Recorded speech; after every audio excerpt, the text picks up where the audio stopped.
3. 옆집에서는 여름 내내 밤마다 음악 소리가 들렸다. 개츠비 저택의 푸른 정원은 속삭임과 샴페인과 별들로 가득했고 그 사이를 부유하는 나방처럼 남자들과 젊은 여자들이 드나들었다. 나는 오후 만조 때가 되면 거의 손님들이 잔교 꼭대기에서 다이빙을 하거나 해변의 뜨거운 모래사장에서 일광욕을 즐기는 모습을 지켜보았고 모터보드 두 대가 해역의 바닷물을 가르며 폭포 같은 포마를 일으키면서 수상 스키를 끌고 다니는 모습도 보았다. 주말이면 거의 롤스로이스는 일종의 전용 버스가 되어 아침 9시부터 자정이 훌쩍 지난 시간까지 수시로 시내를 오가며 사람들을 실어 날랐고 거의 스테이션 웨건은 기차로 오는 손님들을 맞이하기 위해 매 시간마다 노란 딱정벌레처럼 부지런히 움직였다. 월요일이면 외부에서 고용한 정원사를 포함하여 8명의 하인들이 대걸레, 바닥솔, 망치, 정원용 가위를 들고 온종일 고되게 집안을 정리하면서 지난밤 황폐해진 흔적들을 손보았다. 매주 금요일에는 뉴욕의 과일 가게에서 오렌지와 레몬을 가득 실은 상자 5개가 도착했고 월요일이면 반으로 쪼개 과육을 쏙 빼고 남은 오렌지와 레몬 껍질들이 뒷문에 피라미드처럼 쌓였다. 주방에는 즙을 짜는 기계가 있었는데 집사가 엄지손가락으로 작은 버튼을 200번 누르면 30분 만에 200잔의 오렌지 주스가 뽑아져 나왔다. 적어도 보름에 한 번씩 출장 연회업자들이 몰려와 수백 피트의 천막과 색색의 전구로 개츠비의 거대한 정원을 크리스마스 트리처럼 장식했다. 뷔페 테이블에는 현란한 전체 요리, 다양한 종류의 화려한 샐러드, 양념에서 구운 햄, 밀가루를 입혀 튀긴 돼지고기, 매혹적인 짙은 황금색 칠면조 요리들이 풍성하게 차려졌다. 중앙홀에는 진짜 황동 가로장으로 바를 설치해 갖가지 종류의 지인, 독주, 코디얼 등을 갖추어 놓았다. 코디얼은 하도 오래 입고 있던 술이라 대부분의 젊은 여자 손님들은 종류를 구분하기도 어려웠다. 7시쯤엔 오케스트라가 도착한다.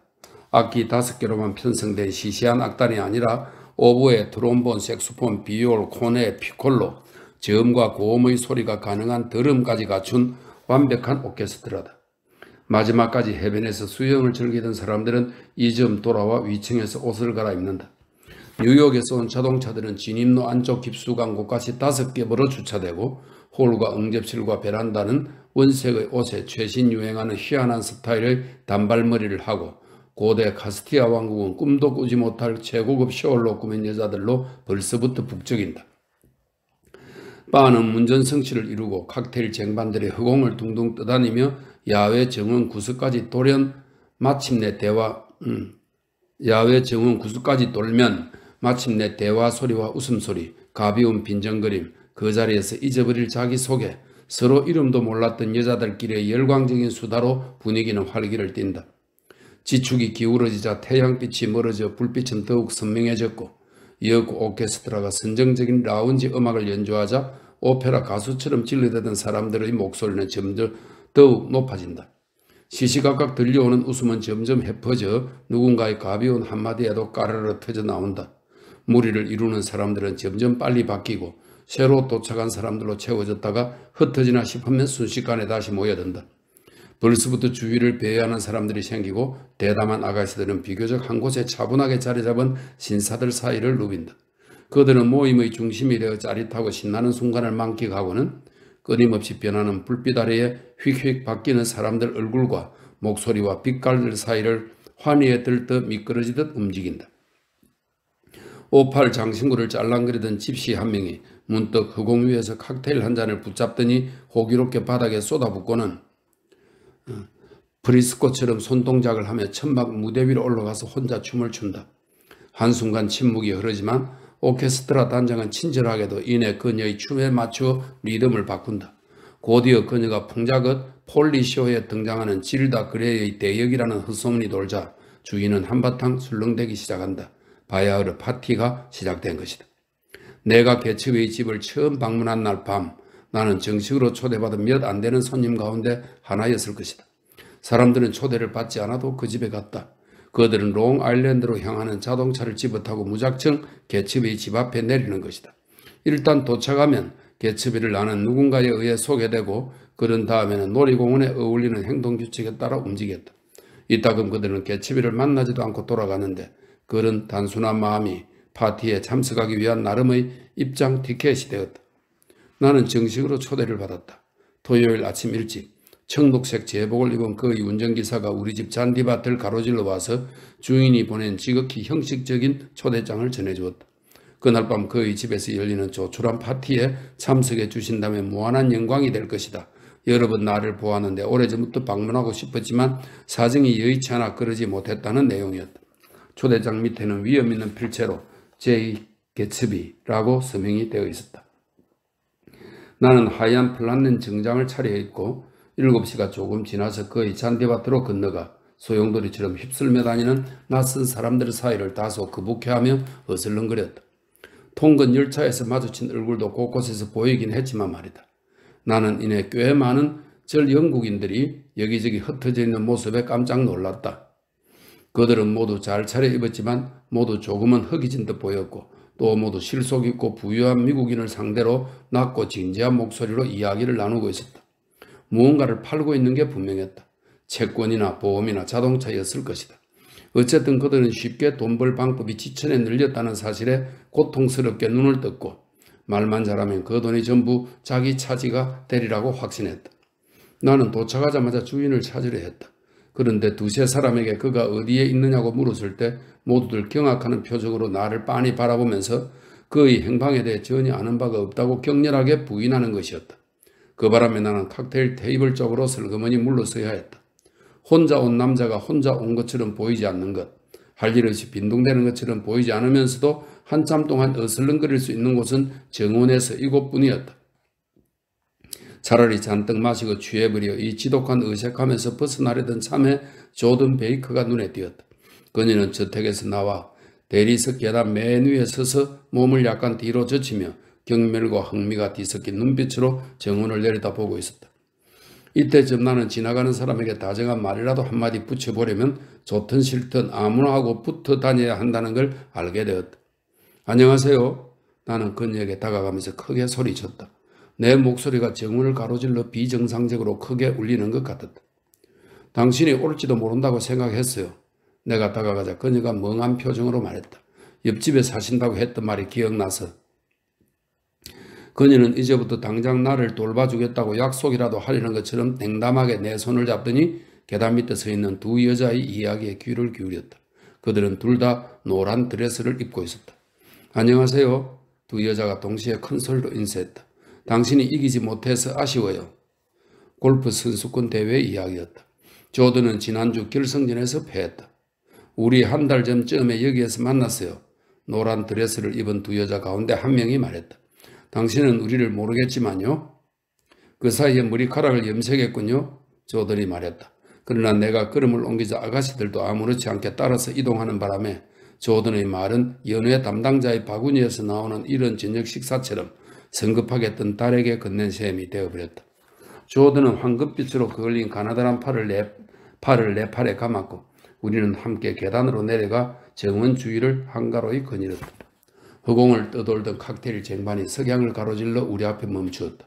우리는 칵테일 한 잔씩을 들고서 노란 드레스를 입은 두 아가씨와 저마다 자기가 먼벌씨라고 소개하는 세 남자와 함께 같은 테이블에 앉았다. 이런 파티에 자주 오세요? 조던이 옆에 앉은 여자에게 물었다. 지난번 당신을 만났을 때가 마지막이었어요. 그녀는 확신에 찬 목소리로 재빨리 대답했다. 그런 다음 친구를 향해 고개를 돌렸다. 너도 그렇지 않니, 루실? 루실도 그렇다고 했다. 난 파티에 오는 게 좋아요, 루실이 말했다.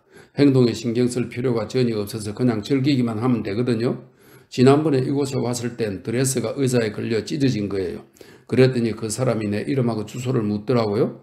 일주일도 안 돼서 소포가 왔는데 크로아리아 의상실에서 만든 새 이브닝 드레스가 들어있는 거 있죠? 그걸 받았어요? 조던이 물었다. 당연하죠. 오늘 밤에 입고 오려고 했는데 가슴 부분이 너무 커서 수순해야겠더라고요. 연 푸른색 드레스에 라벤더색 구슬이 달려 있어요. 가격이 자그마치 $265예요. 이렇게까지 하는 사람들 보면 어딘가 수상 찍은 데가 있어요. 다른 아가씨가 열띤 목소리로 말했다. 누구하고도 문제를 일으키는 걸 원치 않는 거죠. 누가 그렇다는 말입니까? 내가 물었다. 개츠비요. 어떤 사람이 그러는데요. 두 여자와 조던은 비밀 이야기라도 털어놓으려는 듯 서로를 향해 몸을 기울였다. 어떤 사람이 그러는데요. 옛날에 그가 사람을 죽인 적이 있는 것 같대요. 우리 모두 위로 전율이 흘렀다. 3명의 먼벌씨도 앞으로 몸을 숙이며 열심히 귀를 기울였다. 그 정도는 아닐 것 같아요. 루실이 회의적으로 반박했다. 차라리 전쟁 때 독일 스파이였다는 말이 더 그럴듯하겠는데요. 3 남자들 중 한 명이 확실히 그렇다는 듯 고개를 끄덕였다. 저도 그에 관해 속속들이 안다는 남자한테 그 이야기 들었어요. 독일에서 그와 함께 자랐다더군요. 그가 장담하며 말했다. 오, 아니에요. 첫 번째 여자가 말했다. 그럴 리 없어요. 그는 전쟁 때 미군에서 복무했거든요. 우리는 이 말에 다시 귀가 솔깃해졌고 그러자 그녀는 흥분해서 몸을 앞으로 숙이며 말했다.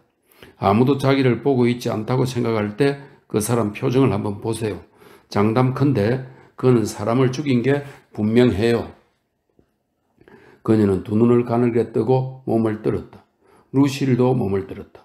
우리는 모두 몸을 돌려 주위를 두리번거리면서 개츠비를 찾았다. 좀처럼 세상 일에 수군되는 일이 없는 사람들조차 그에 관해서는 쑥덕거렸는데 그만큼 그가 사람들에게 낭만적인 추측을 불러일으켰다는 증거였다. 이제 첫 번째 저녁 식사가 제공되었다. 자정이 지나면 또 한 번의 저녁 식사가 있을 예정이었다. 조던은 정원의 다른 쪽 테이블에 앉은 그녀의 일행과 함께 식사하자고 나를 이끌었다. 테이블에는 세상의 부부와 조던과 동행한 남자가 있었다. 대학생인 그는 고집이 세 보였고 심하게 빈정대는 버릇이 있었으며 조만간 조던이 어쨌든 자기에게 넘어올 거라고 믿고 있었다. 이들은 파티 주변을 돌아다니는 대신 시종 일관, 위험 있는 자세를 고수하면서 자신들이 이 시골 지역의 차분한 품위를 대표한다고 자처했다. 이스트에그 출신으로서 웨스트에그 사람들에게 거들먹거리며 그들의 흥청망청 들뜬 분위기를 신중하게 경계하면서 말이다. 우리 나가요. 조던이 어색한 분위기 속에서 30분을 낭비한 뒤 속삭였다. 여기 나한테는 너무 점잖아요. 우리는 자리에서 일어났고 조던은 파티의 주인을 찾으러 가겠다고 일행에게 설명했다. 내가 그를 만난 적이 없어 불편하게 여기고 있다면서 대학생은 냉소적이고도 우울한 표정으로 고개를 끄덕였다. 우리가 제일 먼저 훑어본 바는 사람들로 붐볐지만 개츠비는 없었다.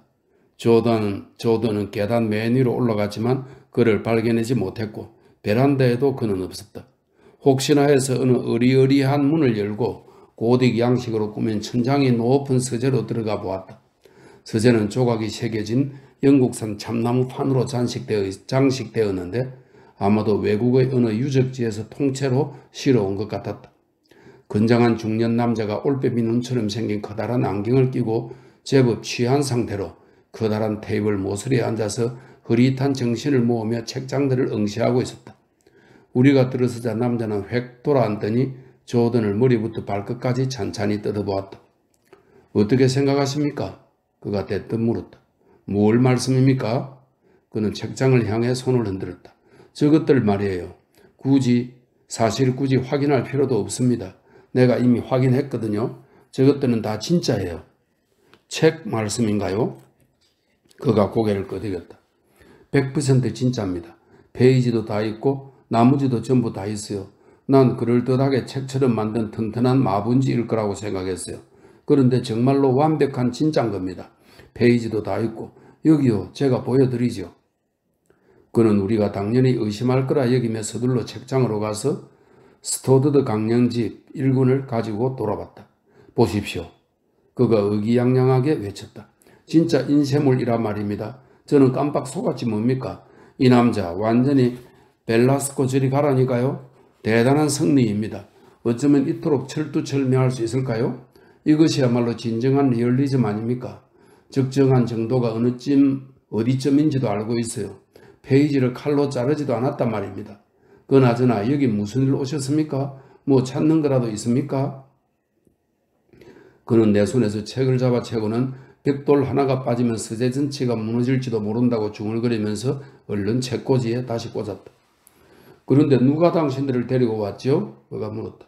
아니면 그냥들 온 겁니까? 난 누가 데려다 주었습니다. 대부분은 누가 데리고 오더군요. 조던은 그를 경계하는 동시에 재미있다는 듯 바라볼 뿐 아무런 대꾸도 하지 않았다. 난 루스벨트라는 여자가 데리고 왔습니다. 그가 계속해서 말했다. 클로드 루스벨트라는 여자 말이에요. 그 여자 알아요? 어젯밤 어딘가에서 그 여자를 만났어요.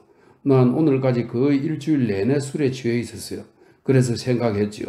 서재에 앉아있으면 술이 깨지 않을까 하고 말입니다. 그래서 술은 좀 깨셨나요? 약간 그런 것 같네요. 아직 잘 모르겠어요. 여기 온 지 1시간밖에 안 됐거든요. 내가 이 책들에 대해서 말했던가요? 이 책들은 진짜입니다. 전부 다. 아까 말씀하셨습니다. 우리는 그와 정중하게 악수를 하고 다시 밖으로 나왔다. 정원의 천막에서는 이제 춤이 시작되었다. 노인들은 예의 따위 없이 쉴 새 없이 원을 돌면서 젊은 여자들을 뒤로 밀어냈고 춤솜씨가 좋은 커플들은 구석자리를 지키면서 서로를 끌어안은 채 근사하게 몸을 비틀며 춤을 추었다. 혼자 온 많은 여자들은 각자 춤을 추거나 오케스트라에서 벤조나 타악기 연주자들을 잠시 빼내 함께 춤을 추었다. 자정이 되자 유쾌한 분위기는 한층 고조되었다. 유명한 테너 가수가 이탈리아어로 노래를 불렀고 이름난 콘트랄토 가수는 재즈 반주에 맞추어 노래했다. 그 사이 정원 곳곳에서는 많은 사람들이 고개를 펼치는 가운데 행복하고도 공허한 웃음소리가 터져나와 여름 하늘을 향해 높아졌다. 무대에서는 쌍둥이들이 복장을 갖춰 입고 유치한 동작을 선보였는데 알고 보니 노란 드레스를 입고 있던 그 아가씨들이었다. 핑크볼보다 더 큰 잔으로 샴페인이 돌았다.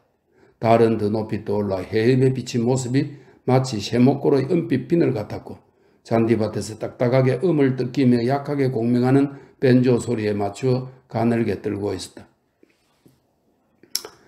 나는 여전히 조던 베이커와 함께 있었다.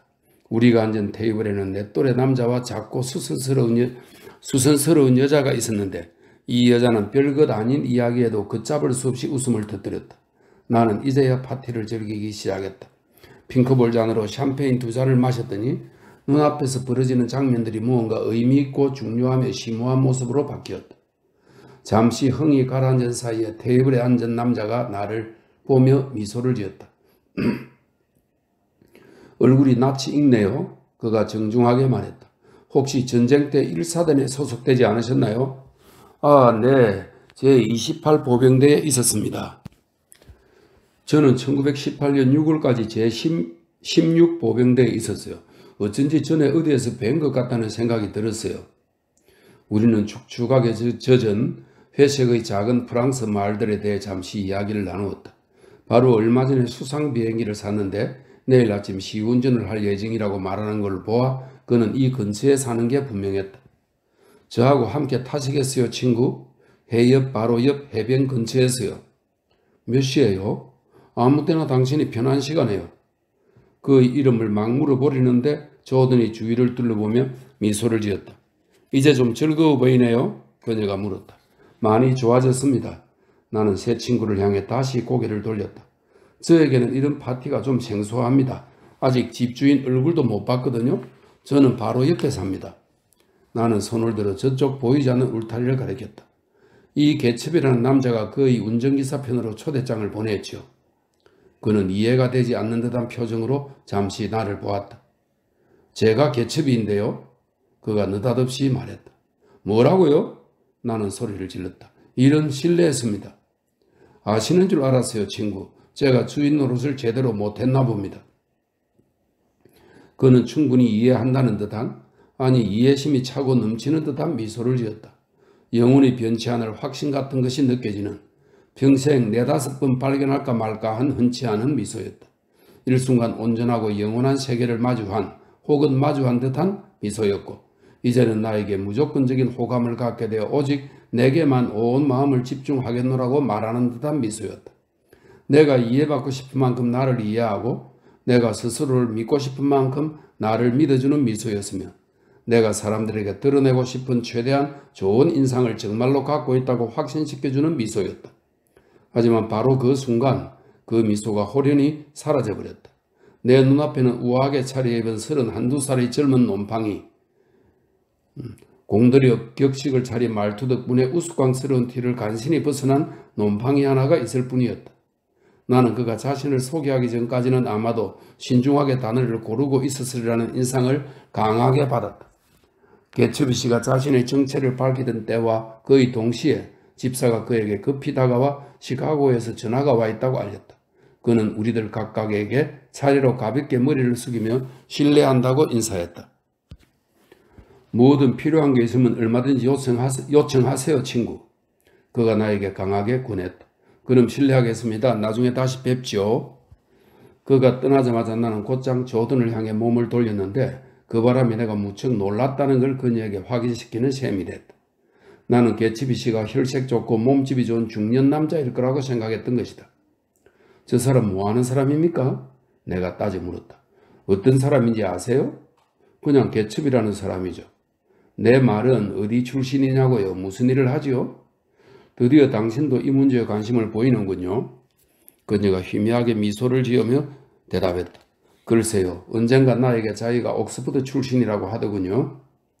개츠비의 부연 과거가 마침내 형체를 갖추기 시작했지만 그녀의 다음 말 때문에 이내 지워지고 말았다. 하지만 난 그 말 안 믿어요. 왜죠? 모르겠어요. 그녀가 고집스럽게 말했다. 그냥 그가 옥스퍼드에 다녔을 것 같지가 않아요. 그녀의 말투에서 난 그가 사람을 죽였을 거라고 생각해요 라고 말했던 다른 여자의 말투가 연상되었고 그러자 호기심이 자극되었다. 개츠비가 루이지애나 주의 습지 출신이라거나 뉴욕시 이스트사이드 아래쪽 출신이라고 했다면 나는 아무런 의심 없이 받아들였을 것이다. 그건 충분히 납득할 수 있었다. 하지만 젊은 남자가 난데없이 태연하게 흘러들어와 롱아일랜드 해협의 궁궐 같은 대저택을 사는 일은 없다. 적어도 편협하고 미숙한 내 경험상 나는 그렇게 믿었다. 어쨌든 그가 여는 파티는 굉장해요. 구체적인 내용을 질색하는 도시인답게 조던이 화제를 바꾸었다. 그리고 난 이렇게 큰 파티가 좋아요. 큰 파티는 아주 은밀한 데가 있거든요. 작은 파티는 사람들 눈에 전부 드러나잖아요. 둥둥 베이스 드럼 소리가 들렸고 갑자기 오케스트라 지휘자의 목소리가 크게 울리며 정원이로 메아리쳤다. 신사숙녀 여러분, 그가 외쳤다. 개츠비 씨의 요청으로 지난 5월 카네기홀에서 엄청난 관심을 모았던 블라디미르 토스토프 씨의 최근 작품을 연주하겠습니다. 신문을 보신 분들은 아시겠지만 엄청난 화제를 불러일으킨 작품이지요. 그는 유쾌하고 정중하게 미소를 지은 다음 이렇게 덧붙였다. 네, 대단한 화제를 불러일으켰습니다. 그러자 모두들 크게 웃음을 터뜨렸다.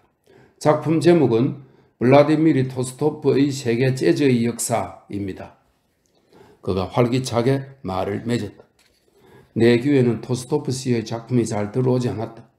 연주가 막 시작되었을 때 내 시선은 대리석 계단 위에 혼자 서서 곳곳에 모여있는 사람들을 흐뭇한 눈빛으로 둘러보고 있는 개츠비에게 머물렀기 때문이었다. 햇빛에 그을린 그의 얼굴은 주름 하나 없이 보기 좋게 팽팽했고 짧은 머리카락은 매일 다듬는 것 같았다. 그의 모습 어디에서도 악한 면을 찾아볼 수 없었다. 그와 손님들과의 차이라면 그가 술을 마시지 않는다는 것 정도가 아닐까 하는 생각이 들었다. 사람들이 가까운 친구처럼 유쾌하게 떠들어댈수록 그의 정신은 점점 말짱해 보였으니 말이다.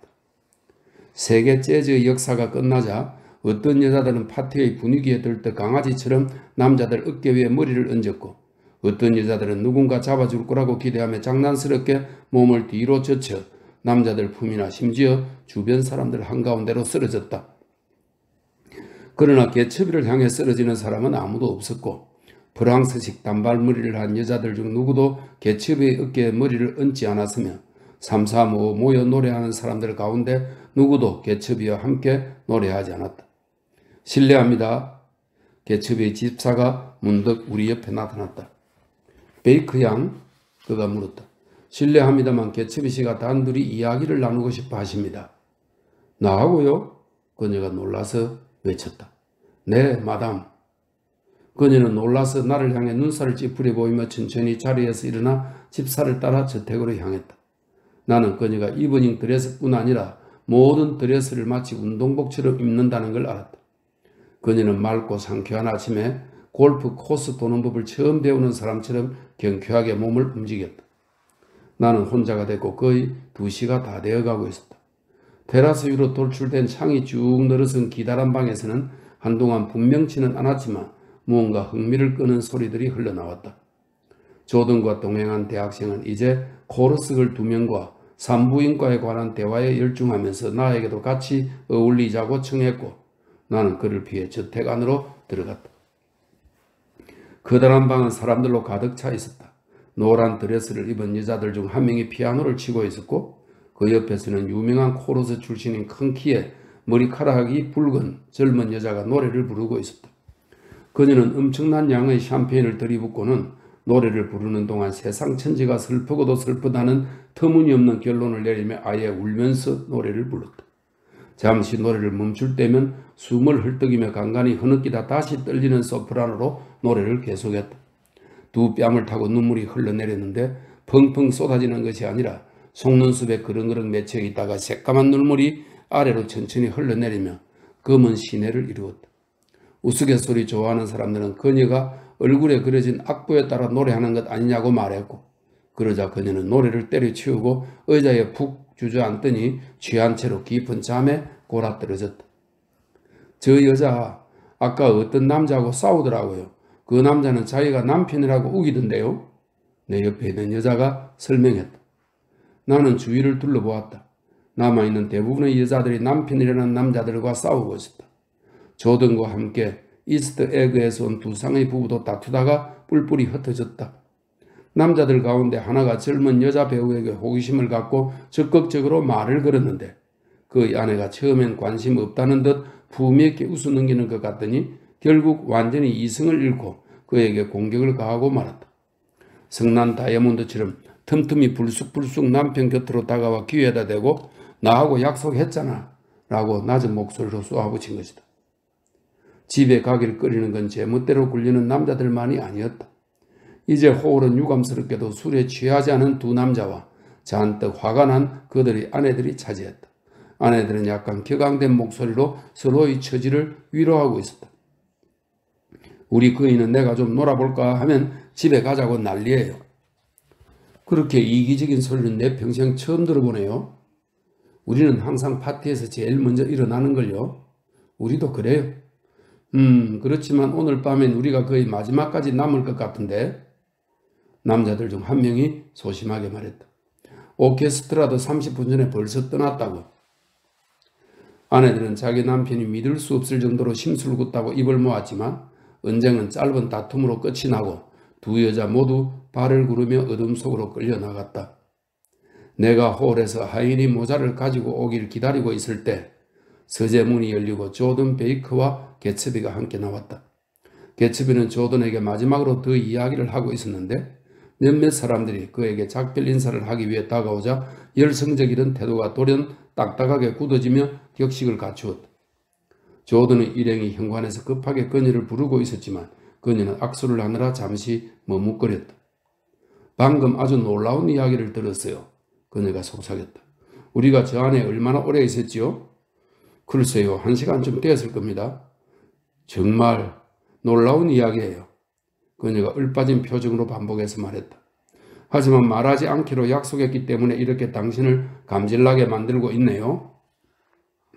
그녀는 내 얼굴에 대고 우아하게 하품을 했다. 날 만나러 와줘요. 전화번호부에서 시고니 하버드 부인 이름을 찾으세요. 우리 숙모예요. 그녀는 이렇게 말하면서 서둘러 떠났고 갈색 손을 경쾌하게 흔들어 인사하면서 문 앞에 서 있는 일행 속으로 사라졌다. 처음 참석한 파티에 너무 늦게까지 남아있는 게 조금 부끄러웠지만 나는 마지막까지 남아 개첩이 주변에 모여있는 손님들 속에 합류했다. 초저녁부터 그를 찾아다니고 정원에서 알아보지 못해 미안하다고 말하고 싶었다. 그런 말씀 마세요. 그가 간절하게 말했다. 신경 쓰지 마세요, 친구. 친근한 말투도 그랬지만 나를 안심시키려는 듯 내 어깨를 토닥이는 그의 손길은 더욱 허물없이 느껴졌다. 그리고 내일 아침 9시에 수상 비행기 타러 오는 거 잊지 마세요. 잠시 후 그의 등 뒤로 집사가 다가왔다. 필라델피아에서 전화가 왔습니다, 선생님. 알겠어, 그것까지 잠시 기다리라고 해줘. 그럼 여러분 안녕히들 가십시오. 안녕히 계십시오. 잘 가요. 그가 미소를 지었는데 마치 줄곧 그러길 바라기라도 한 것처럼 내가 마지막까지 남아있는 것에 무언가 유쾌한 의미가 있는 게 아닐까 하는 생각이 퍼뜩 들었다. 잘 가요, 친구. 좋은 밤 보내세요.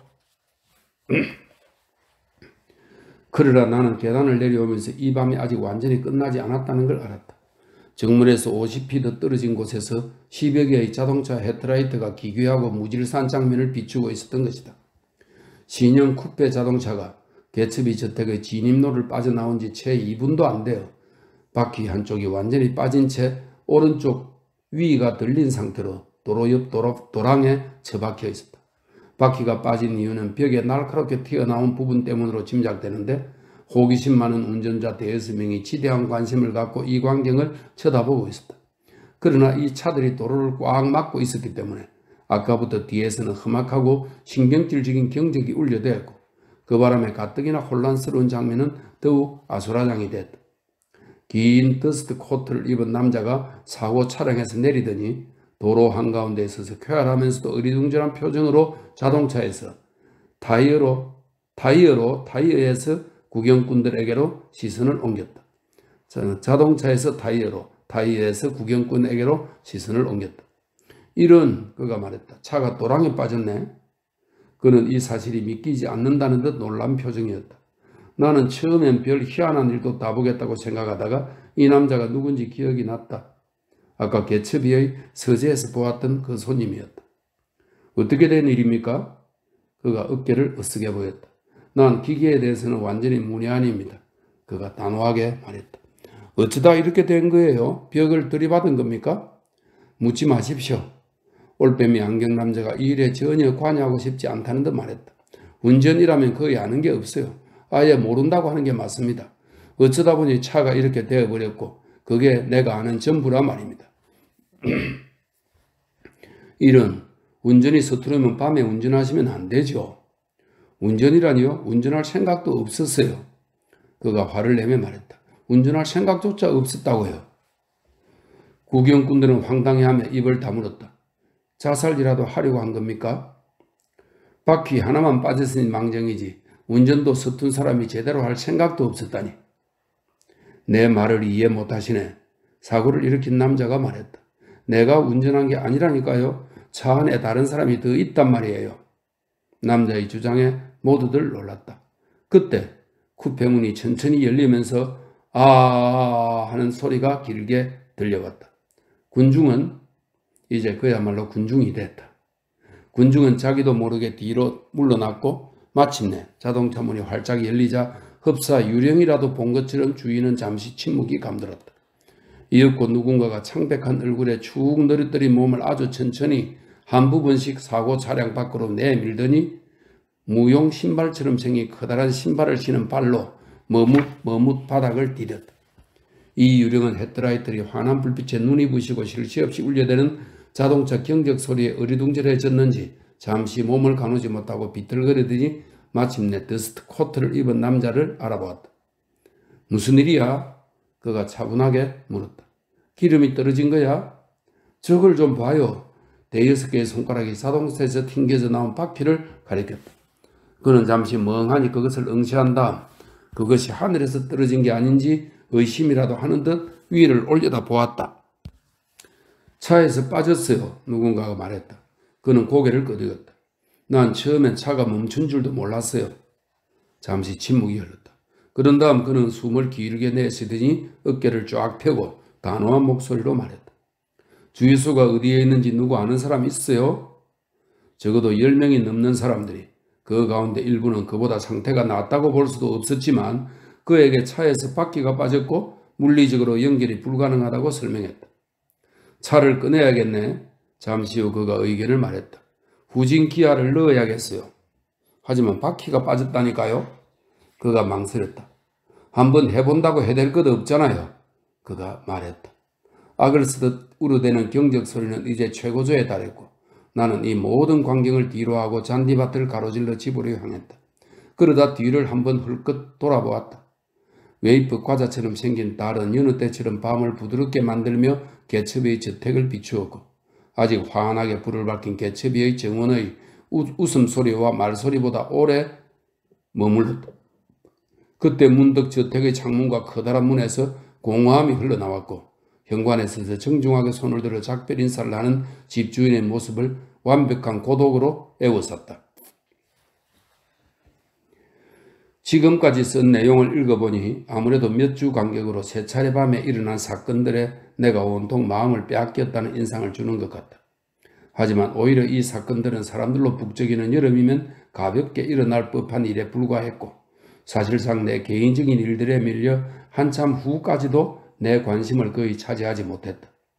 나는 대부분의 시간을 일을 하며 보냈다. 이른 아침 태양이 내 그림자를 서쪽으로 던질 때면 나는 뉴욕 프로비티 신탁회사를 향해 남쪽의 흰 건물들 사이로 서둘러 걸음을 재촉했다. 다른 직원들과 젊은 정권 영업사원들과 친분을 쌓았고 그들과 함께 혼잡하고 어두운 식당에서 작은 돼지고기 소시지, 으깬 감자, 커피로 점심을 먹었다. 잠깐 연애도 했다. 저지 시티에 살고 회계팀에서 근무하는 어떤 여자였는데 그녀의 오빠가 못마땅한 표정으로 나를 보기 시작하자 그녀가 7월에 휴가를 떠난 참에 관계가 조용히 정리되도록 내버려 두었다. 저녁은 주로 예일 클럽에서 먹었다. 왜 그런지 모르겠지만 이때가 하루 중 가장 우울한 시간이었다. 식사를 마치고 나면 그 위층 도서관으로 올라가 투자와 정권에 관해 공부하면서 착실하게 시간을 보냈다. 클럽에는 시끄러운 주정꾼도 들어 있었지만 이들도 도서관까지 올라오는 일은 결코 없었기 때문에 공부하기에 좋은 장소였다. 공부를 마치고 밤 공기가 부드러우면 오래된 머리힐 호텔을 지나 메디슨가로, 그런 다음 33번가로 넘어 펜실베니아역까지 슬슬 걸어갔다. 나는 뉴욕이 좋아지기 시작했다. 모험을 즐기는 활기찬 밤 분위기, 쉴 새 없이 가물거리는 남자와 여자와 자동차들이 불안한 눈동자에 안겨주는 만족감이 마음에 들기 시작했다. 나는 5번가를 거니며 사람들 무리 속에서 낭만적인 여자들을 고른 다음 잠시 후 그녀들이 삶 속으로 따라 들어가는 내 모습을 상상하기를 좋아했다. 내 머릿속에서 무슨 일이 일어나고 있는지 아무도 알 리 없으며 따라서 누구도 나를 탐탁찮게 여기지 않을 터였다.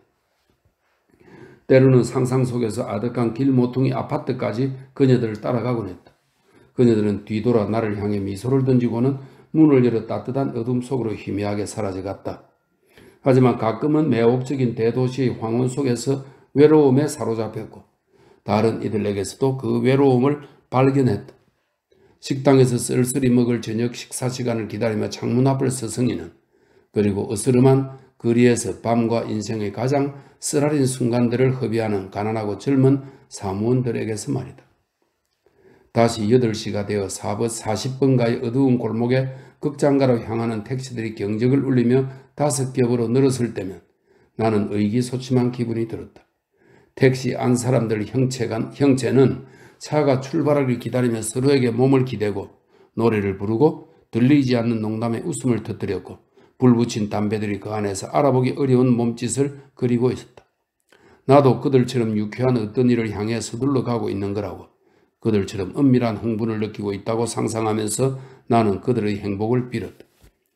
한동안 조던 베이커를 보지 못하다가 한여름에 다시 그녀를 만났다.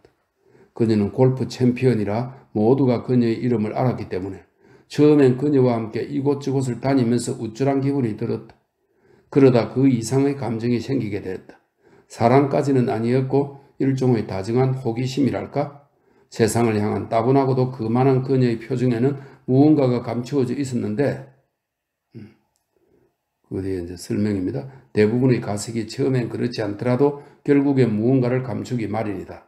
이렇게 되어 있네요. 무언가가 감추어져 있었는데 어느 날 나는 그게 무엇인지 알아냈다. 우리가 워릭에 위치한 어느 집에서 열린 파티에 함께 갔을 때였다. 그녀는 빌린 차의 지붕을 열어젖힌 채 빗속에 차를 세워두고는 그 일에 대해 거짓말을 했다. 그 순간 지난밤 데이지 집에서 미처 이해하지 못했던 그녀에 관한 이야기 하나가 문득 떠올랐다. 그녀가 처음 출전한 메이지 골프 선수권 대회에서 하마터면 신문에 날 뻔한 불미스러운 일이 있었다. 준결승 때 자기에게 불리한 위치에 놓인 공을 슬쩍 옮겼다는 의혹이 제기된 것이다. 그 일은 상당히 비중 있는 스캔들로 확대되는가 싶더니 차츰 잠잠해졌다. 캐디는 진술을 철회했고 유일한 다른 목격자는 자신이 잘못 보았을지 모른다고 인정한 것이다. 하지만 당시 사건과 관련자의 이름 모두가 내 머릿속에 고스란히 남아있었다. 조던 베이커는 영리하고 약삭빠른 남자들을 본능적으로 피했는데 지금 생각해보면 규범에서 조금도 벗어날 수 없는 곳에서만 편안함을 느끼기 때문이었다. 그녀는 구제불능의 거짓말쟁이였다. 자신이 불리해지는 걸 참을 수 없어 했고 그렇기 때문에 탐탁지 않은 상황에 처해지면 세상을 향해 냉담하고 오만한 미소를 짓는 한편 건강하고 경쾌한 육체의 요구를 충족시키기 위해 아주 어릴 때부터 속임수와 거래를 시작했던 것 같다. 그녀에게 이런 성향이 있다 해도 나에겐 별로 문제가 되지 않았다. 여자의 거짓말은 크게 비난한 일이 못되기에 나는 잠깐 유감스러웠지만 이내 잊어버렸다. 우리가 운전에 관해 묘한 대화를 나눈 건 아까 언급한 파티에서였다. 이런 대화를 시작하게 된 이유는 그녀가 몇몇 일꾼들이 있는 쪽으로 바싹 붙어서 차를 모는 바람에 그들 중 한 사람의 코트 단추가 자동차 발판에 걸려 떨어졌기 때문이었다. 이런 식으로 차를 몰면 어떻게 합니까? 내가 항의했다. 좀 더 신중하게 차를 몰든가 아니면 아예 운전을 하지 마세요. 신중하게 하고 있어요. 아니요, 당신은 신중하지 않아요. 다른 사람들이 신중하잖아요. 그녀가 대수롭지 않게 말했다. 그게 당신이 신중한 것과 무슨 상관입니까? 다른 사람들이 내 차를 피하면 되잖아요. 그녀가 우겼다. 사고는 양쪽 모두가 잘못을 저지를 때 나는 거니까요. 당신처럼 부주의한 사람을 만나면 어쩌려고 그러세요? 그런 일이 없길 바라야죠. 그녀가 대답했다. 난 부주의한 사람이 싫어요. 그래서 당신을 좋아하잖아요. 햇빛에 지친 그녀의 회색 눈동자는 똑바로 앞을 응시했지만 조금 전 그녀는 우리 관계를 의도적으로 변화시켰고 잠시 동안 나는 그녀를 사랑한다고 생각했다. 하지만 나는 생각이 느린 편이고 욕망에 제동을 거는 내부의 규율로 가득 찬 사람이다. 그리고 우선 고향의 여자와 얽힌 관계부터 확실하게 정리해야 한다는 걸 알았다. 그동안 나는 일주일에 한 번씩 그녀에게 편지를 썼고 편지 끝에는 사랑하는 닉이라고 서명을 했지만 그 여자를 떠올릴 때 기껏 생각나는 것이라고는 테니스를 칠 때 윗입술에 희미한 콧수염 같은 땀방울이 맺혀 있다는 게 전부였다. 그럼에도 불구하고 그녀와 나 사이에는 막연한 합의 같은 게 있었고 그 합의를 요런껏 잘 깨야만 비로소 내가 자유로워질 수 있었다. 사람은 누구나 기본적인 덕목 가운데 적어도 하나쯤은 갖고 있다고 생각한다. 내 덕목은 이렇다. 지금까지 나는 정직한 사람을 많이 알지 못했지만 그 얼마 안 되는 정직한 사람 가운데 하나가 바로 나 자신이라는 것이다.